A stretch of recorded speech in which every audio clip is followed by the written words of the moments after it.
जीवन के हर पल का आनंद उठा लो। आज ही से मन की एक नई शांति पालो। समय आ गया बदलने का, समय आ गया कुछ करने का। अब उठा लो आनंद प्रतिदिन के जीवन का।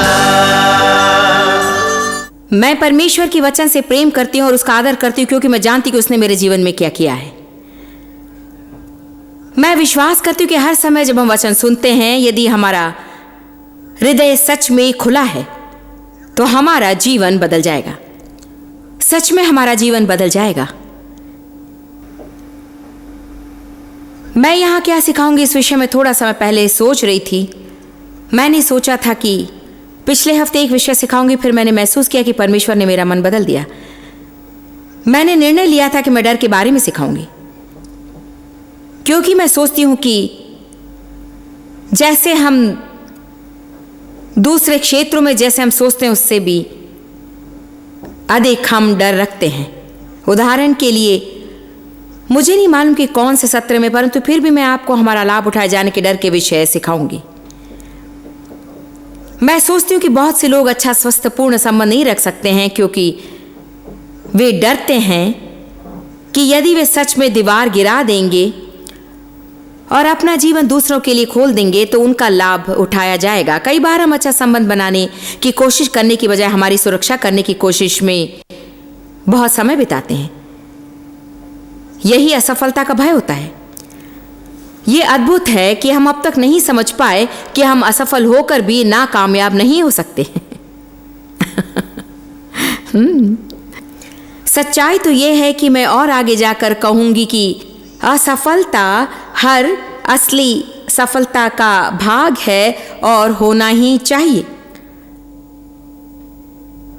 मैं सोचती हूँ कि सच में तब तक इस सफलता को सही मनोदशा के साथ में संभाल नहीं पाएंगे जब तक कि वे कुछ असफलता और कुछ बातें, कुछ अपमानजनक क्षण, कुछ समय जिसने उनके लिए काम नहीं किया हो, ऐसे समय से होकर ना जाए। मैं सोचती हूँ कि भूतकाल के और हमारे ऊपर जो सामर्थ्य उसके विषय हम बहुत डरते हैं, और सच में बाइबल हमें सिखाती है कि भूतकाल के हमारे ऊपर कोई सामर्थ्य नहीं है। क्या आपने मुझे सुना? आपके भूतकाल को जब तक आप सामर्थ्य नहीं देते हैं तब तक उसकी आप पर कोई सामर्थ्य नहीं है, कोई सामर्थ्य नहीं। परंतु फिर भी बहुत से लोग हैं जो अपने भूतकाल के जाल में फंसे हैं। प्रेरित पौलुस ने कहा, मैं एक काम करता हूं, वो बहुत सी दूसरी बातों से मेरे लिए अधिक महत्वपूर्ण है। जो बीत गया उसे जाने देकर आगे बढ़ते जाना है। लोग घबराते हैं क्योंकि उन्हें मालूम नहीं कि उनके भविष्य में क्या है। वे घबराते हैं कमी से, काफी ना होने से, जरूरतें पूरी ना होने से। एक सबसे बड़े डर का हम सामना करते हैं और वो है मनुष्य का डर। इसलिए हम आज उसके विषय बातें करेंगे। हम स्वीकरण के नशे के विषय में बातें करेंगे। क्या ये अच्छा सुनाई देता है? कितने जानते इसका अर्थ क्या होता है? हम आवश्यकता के स्वीकरण के आदी हो सकते हैं। दूसरे शब्दों में, यदि कोई स्वीकार ना करे तो हम अपना मन बदल देते हैं और हमें जो करना चाहिए वही करते हैं और स्वीकरण को पाने की कोशिश करते। देखिए, आप परमेश्वर को प्रसन्न करने वाले और मनुष्य को प्रसन्न करने वाले नहीं हो सकते हैं। क्या आपने मुझे सुना? लोग हमें पसंद करने से चाहना कोई गलत बात नहीं, लोग हमें स्वीकार करने इसकी चाह रखना कोई गलत बात नहीं। हम सब हमारे अंदर कुछ गलतियां रखते हैं, परंतु हमें ऐसी जगह पर आना है जहां हम कह सके, मैं चाहती हूं कि आप मुझे स्वीकार करें और मैं निवेदन करती हूं कि आप इसे करेंगे, परंतु यदि आप स्वीकार नहीं करेंगे तो मैं उसे सह सकूंगी। यदि आप नहीं करेंगे जो परमेश्वर चाहता है कि मैं करूं, जाकर मैं उसे ही करूंगी, क्योंकि मैं आपको मेरे भविष्य पर नियंत्रण करने और उकसाने नहीं दूंगी। क्योंकि आप जानते हैं, आपको नियंत्रण करने वाले और उकसाने वाली बहुत से लोग, उकसाने वाले का अर्थ है अपने आनंद और खुशी के लिए दूसरों का उपयोग करना। और समस्या यह है कि बहुत से लोग जो आप पर नियंत्रण करते हैं और आपको उकसाते हैं, जब आपका काम पूरा हो जाता है या जब आप उन्हें और खुश नहीं कर सकते, वे आपको किसी भी तरह फेंक देंगे।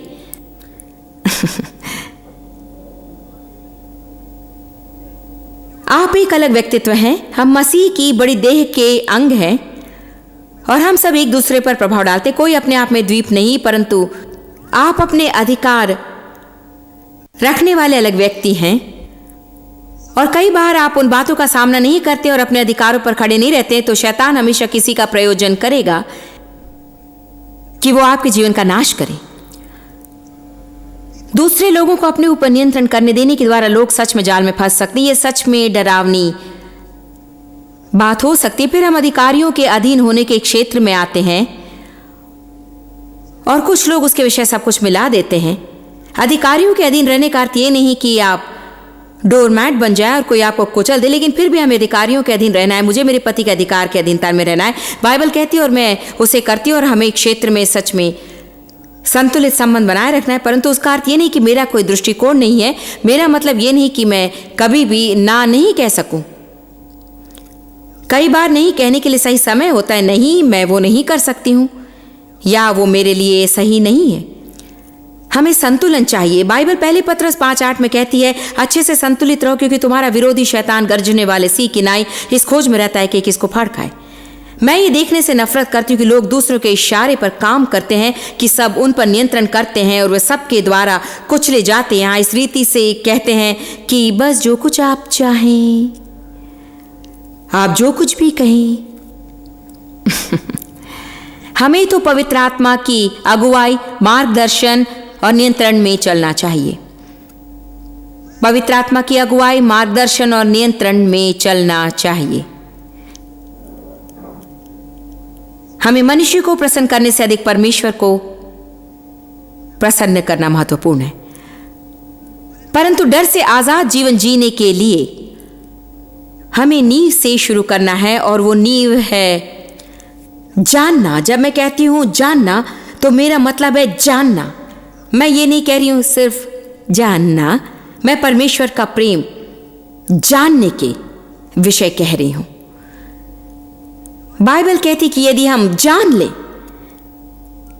कि प्रभु हमसे कितना प्रेम करता है, और यदि हम समझ जाएं कि वो हमेशा हमारे साथ रहता है और उसने कहा मैं तुम्हें कभी छोड़ूंगा ना कभी त्यागूंगा, और यदि हम समझ जाएं कि उसके पास हमारे जीवन के लिए कैसी अच्छी योजनाएं हैं,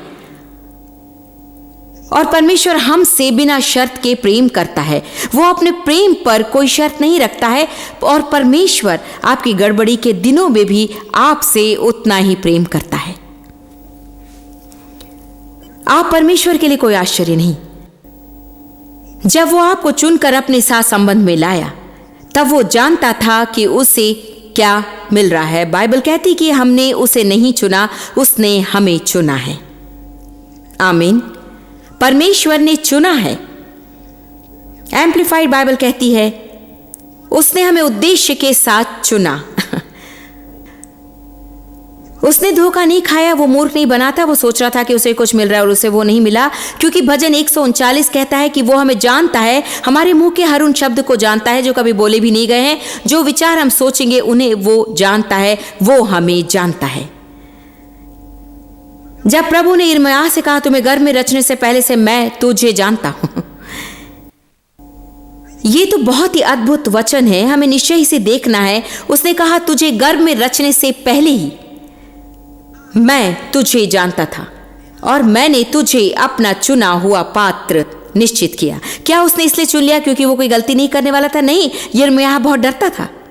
यिर्मयाह अध्याय 1, परमेश्वर को उसे बताना पड़ा, डर मत, उनकी ओर ना देख, जो मैं तुझे करने के लिए कहता हूं तू जाकर वही करना। मैं तेरे मुंह में वचन डालूंगा, तू उसे कहना, ओ नहीं परमेश्वर तूने गलत व्यक्ति चुना है, नहीं, तेरी माता के गर्भ में तुझे रखने के पहले से ही मैं तुझे जानता हूं।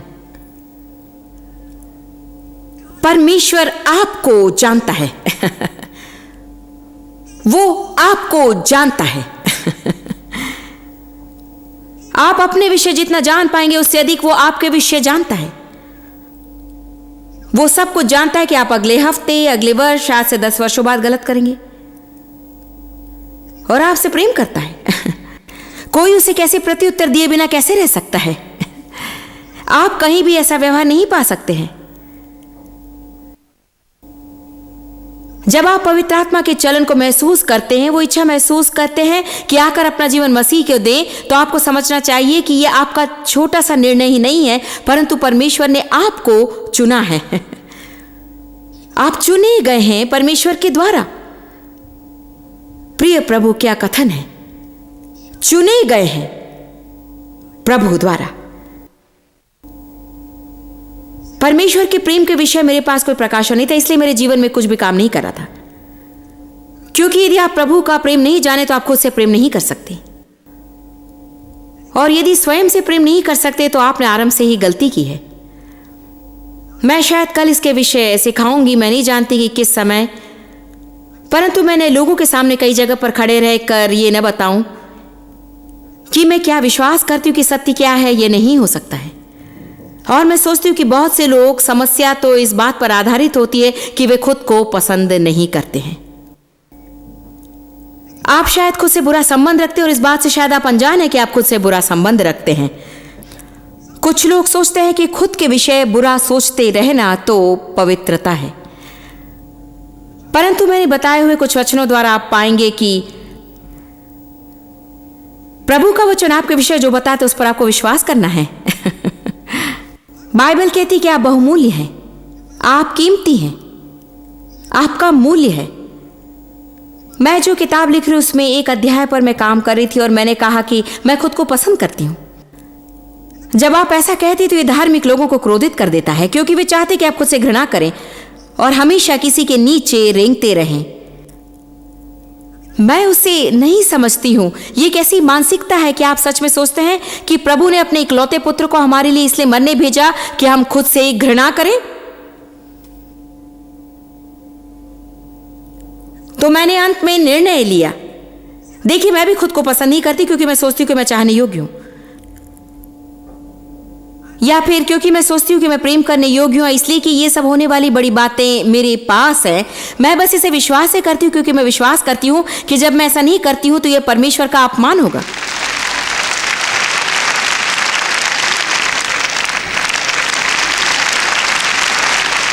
परंतु मैं खुद से आगे नहीं बढ़ना चाहती हूं, बस बाकी सभा में थोड़ा बहुत मच्छी पकड़ों के कुछ फेंकती रहूं। यदि आप नहीं जानते कि परमेश्वर आपसे कितना प्रेम करता है, और यदि आप उसे स्वीकार नहीं करते हैं, ऐसे भी लोग हैं जो कहते हैं कि परमेश्वर आपसे कितना प्रेम करता है, परंतु उन्होंने अपने लिए उसे स्वीकारा नहीं है। जब 70 के दशक में मैं परमेश्वर के साथ गंभीर संबंध में आई, तब मैंने बहुत ही दुख उठाया और चोट खाई। मुझे इसे स्पष्ट करना है, क्योंकि मैं बहुत वर्षों से मसीह तो थी, परंतु मैं उसके विषय गंभीर नहीं थी। मैं कलीसिया गई और मैंने नया जन्म पाया। मैंने यीशु पर अपने उद्धारकर्ता के रूप में विश्वास किया, और मुझे अनुग्रह के द्वारा उद्धार के विषय अद्भुत संदेश सिखाए गए थे, और मैं प्रभु से प्रेम करती थी। परंतु मैं हमेशा कहती थी कि नर्क से बाहर रहने के लिए मेरे पास यीशु काफी है, परंतु विजय में चलने के लिए काफी नहीं है। कुछ हफ्तों पहले किसी ने मुझे बहुत बड़ी बात की। उन्होंने कहा, जॉयस, आप मसीह लोगों में से भी मसीह बना सकती हैं। और मैंने कहा, हाँ, यही तो मैं करना चाहती हूँ। देखिए, मैं 70 के दशक में मसीह थी और मैं कलीसिया जाती थी। हमारा जीवन सामान्यतः कलीसिया के आसपास ही था। मेरे पति कलीसिया में एल्डर थे, मैं चर्च बोर्ड में थी और मैं मसीह थी, परंतु उस जैसे काम नहीं कर रही थी।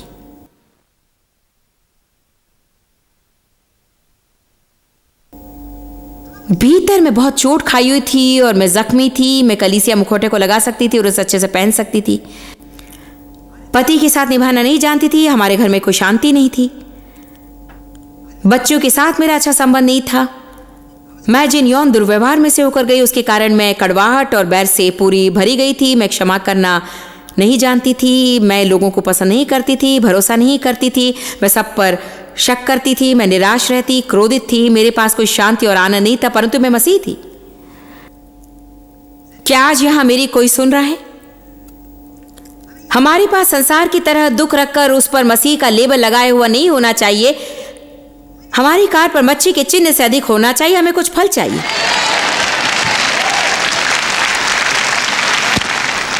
सबको प्रचार करने की कोशिश के द्वारा हम संसार पर प्रभाव नहीं डालते हैं। हमें वो जीवन जीना है। हर समय प्रचार करें और यदि जरूरत हो तो वचन का उपयोग करें, परंतु आपका जीवन सबसे बड़ा संदेश होने पाए।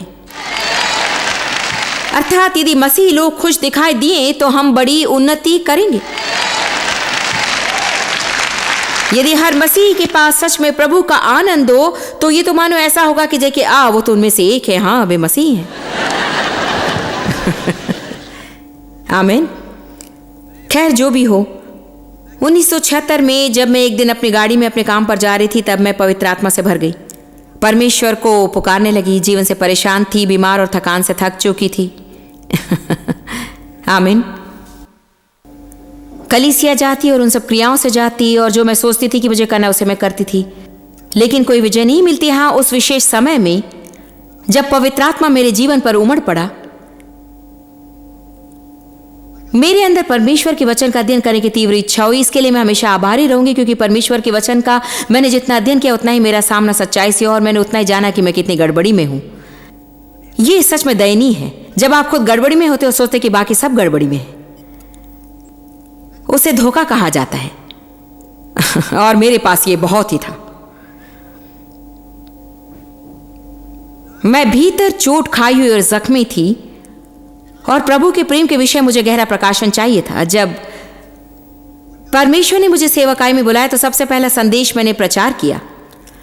मैंने 5 वर्षों तक होम बाइबल स्टडीज में पढ़ाया, परंतु पहली बार जब ऐसे पुलपिट पर प्रचार करने खड़ी हुई, मैंने अपने ही शहर में साप्ताहिक सभा का आरंभ किया और मैं सच में लोगों के लिए परमेश्वर की ओर से वचन चाहती थी और मैं सचमुच चाहती थी कि वो सामर्थी हो। मैं उस समय के लिए परमेश्वर की सामर्थ्य चाहती थी, सामर्थी संदेश के साथ आने वाली परमेश्वर की सामर्थी महिला। और प्रभु ने कहा, मैं चाहता हूं कि तुम मेरे लोगों से कहो कि मैं उनसे प्रेम करता हूं। और मैंने कहा, प्रभु मैं खड़ी होकर यूहन्ना 3:16 पर संडे स्कूल का छोटा संदेश प्रचार नहीं करूंगी, मुझे कुछ सामर्थी चाहिए। परमेश्वर ने कहा, बहुत से लोग जानते नहीं कि मैं उनसे प्रेम करता हूं, उनके पास सच में प्रकाशन नहीं है, नहीं तो वे जो अब कर रहे हैं उसे पूरा अलग करते। यदि हम परमेश्वर का प्रेम जानते तो हम भरोसा रख सकते हैं। यदि हम सच में परमेश्वर का प्रेम जानते तो जब कोई हमें स्वीकार नहीं करता तब हमें निराश होने की जरूरत नहीं है। यदि हम सच में परमेश्वर का प्रेम जानते हैं तो हमें हमारे भूतकाल से डरना नहीं है, भविष्य से डरना नहीं है, कमी से नहीं डरना है, सब क्या सोचते और क्या कहते उससे नहीं डरना है। हमें डर में रहने की जरूरत नहीं है यदि हम सिर्फ जाने तो। जानने के स्तर होते हैं। आमीन। हम केविन और रोजमेरी के साथ रहे, मैं सोचती हूँ अब तो 4 बार रहे, कई बार अमेरिका में और यहाँ पर भी। हाँ, यदि कोई उनसे कहे कि आप डेव और जॉयस मेरे को जानते हुए कहेंगे हाँ हम जानते हैं। क्या मैं आपको कुछ बताऊं, वे डेव और जॉयस को अब नहीं जानते हैं, अब डेव जॉयस को जानते हैं और मैं जॉयस डेव को जानती हूं। हमें वैसे सोचना बंद करना होगा क्योंकि हमने इसे अपनी बाइबल में रेखांकित किया है, हम उसे जानते हैं। आप में से कुछ लोगों की बाइबल कलरिंग बुक के समान दिखती है और फिर भी आप कुछ नहीं जानते हैं।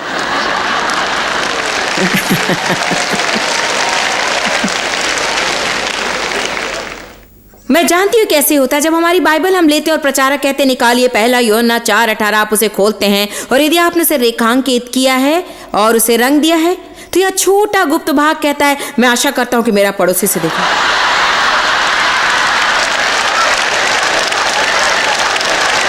यदि हमने उसे पीला और गुलाबी रंग दिया है तो हम बहुत ही आत्मिक महसूस करते हैं। कई बार मैं खुद तारों का चिन्ह बनाती हूं, देखिए यहां है, ओ मैं सच में उसे जानती हूं। मैं बताऊंगी कि हम उसे कब जानेंगे, जब वो हमारे जीवन में काम करेगा और तब तक हमें उसे सुनना है, सुनना है और सुनना है और सुनना है। ये मेरे लिए सच में बहुत बहुत महत्वपूर्ण है कि आप खुद के साथ रहना सीखें, नहीं तो आप कभी भी किसी के साथ भी नहीं रह पाएंगे। मुझे परमेश्वर के बिना शर्त के प्रेम के विषय में प्रकाशन चाहिए था क्योंकि उस वक्त मैं सबका स्वीकरण खरीदने की कोशिश कर रही थी। मैं सब कुछ एक निश्चित रूप से करने की कोशिश कर रही थी ताकि लोग मुझे पसंद करें और मुझे स्वीकारें।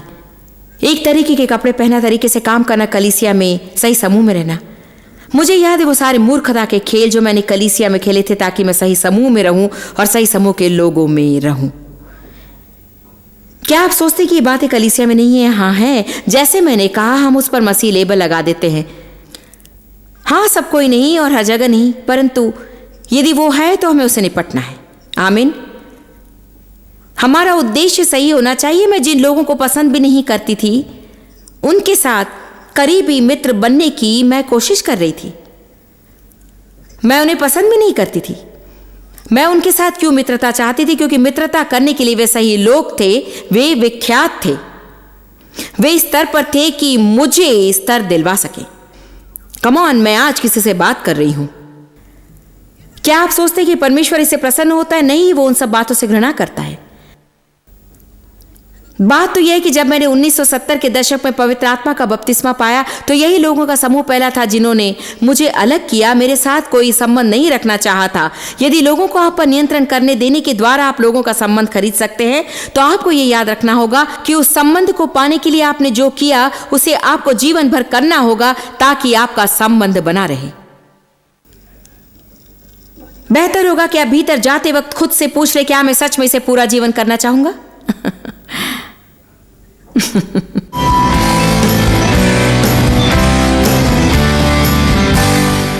पिता परमेश्वर, हम तेरे पास यीशु के सामर्थ्य नाम में आते हैं और तू चाहता है कि हमें प्रकाशन रखे कि तू हमसे कितना प्रेम रखता है। इसलिए मैं आज हर एक दर्शक के लिए प्रार्थना करती हूं कि वे लोग तूने उनसे रखे प्रेम की ऊंचाई, गहराई, लंबाई और चौड़ाई को जान सकें और अभी वे निर्णय ले सकें कि तेरे प्रेम को स्वीकार कर सकें और वो उन्हें परिपूर्णता में बढ़ा सके। पिता, मैं प्रार्थना करती हूँ कि तेरे प्रेम के द्वारा हमें जान लेना है कि हमें किसी भी बात से डरना नहीं है। सिद्ध प्रेम सब डर दूर करता है और तेरा वचन कहता है, यदि परमेश्वर मेरी ओर से है तो मेरा विरोधी कौन हो सकता है? यदि परमेश्वर मेरी ओर से है तो मैं किससे डरूं? इसलिए मैं आपका धन्यवाद करती हूँ कि आपने दर्शकों के जीवन में काम किया और उन्हें आजाद किया। यीशु के नाम में, आमीन।